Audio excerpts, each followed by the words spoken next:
আসন্ন বিধানসভা নির্বাচনের প্রাক্কালে ২১শে জুলাইয়ের প্রস্তুতি সভায় পুরাতন মালদহে বিজেপির দুর্ভেদ্য ঘাঁটি ভাঙতে মরিয়া তৃণমূল।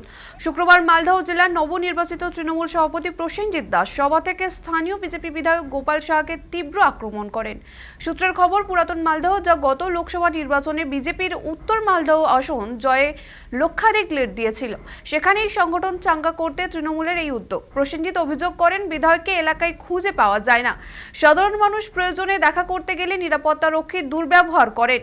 রেসিডেন্সিয়াল সার্টিফিকেট বা স্কলারশিপ ফর্মের জন্য জনগণকে ঘুরতে হয় দরজায় দরজায়।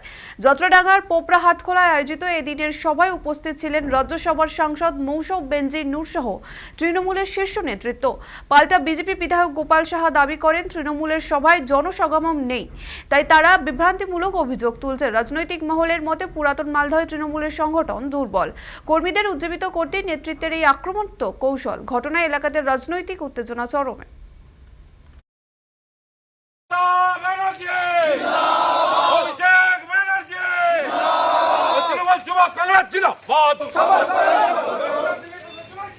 ওলমালদার মানুষ বলছে, জিজ্ঞাসা করুন, বিজেপি বিধায়ককে খুঁজে পাওয়া যাচ্ছে না, আর দেহরক্ষীরা থাকে তাকে লোককে তাড়িয়ে দেয়।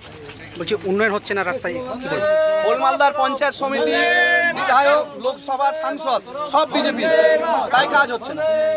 মানুষ পাল্টালে কাজ হবে। মানুষ বলছে যে বিধায়ককে খুঁজে পাওয়া যাচ্ছে না, বিধায়কের কাছে গেলে মানুষকে তার দেহরক্ষীরা তাড়িয়ে দিচ্ছে।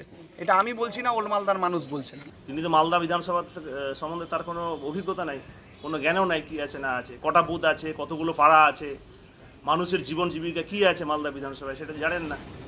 উনি কালকে অভিযোগ করেছেন মিটিংয়ে তৃণমূলের, যে মালদা বিধানসভা বিধায়ককে খুঁজে পাওয়া যায় না। উনি জানেন উনি থাকেন কোথায়, ওনার বাড়ি কোথায়? মালদা বিধানসভাতে। উনি তো বহিরাগত লোক, এখানকার লোক তো তিনি না।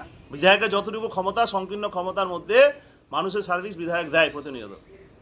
উনি বলেছেন বিধায়কের সার্টিফিকেট পাওয়া যায় না। এই সমস্ত বিভ্রান্তিমূলক কথাবার্তা উনি বলেন কেন? আমার বিধানসভায় কোনো ভোটার বলতে পারবে না যে বিধায়কের কাছ থেকে যে বিধায়ক আমাকে সার্টিফিকেট দেয়নি। আচ্ছা, সুরক্ষা বলতে কি আছে? পশ্চিমবাংলায় কোনো সুরক্ষা আছে কারো?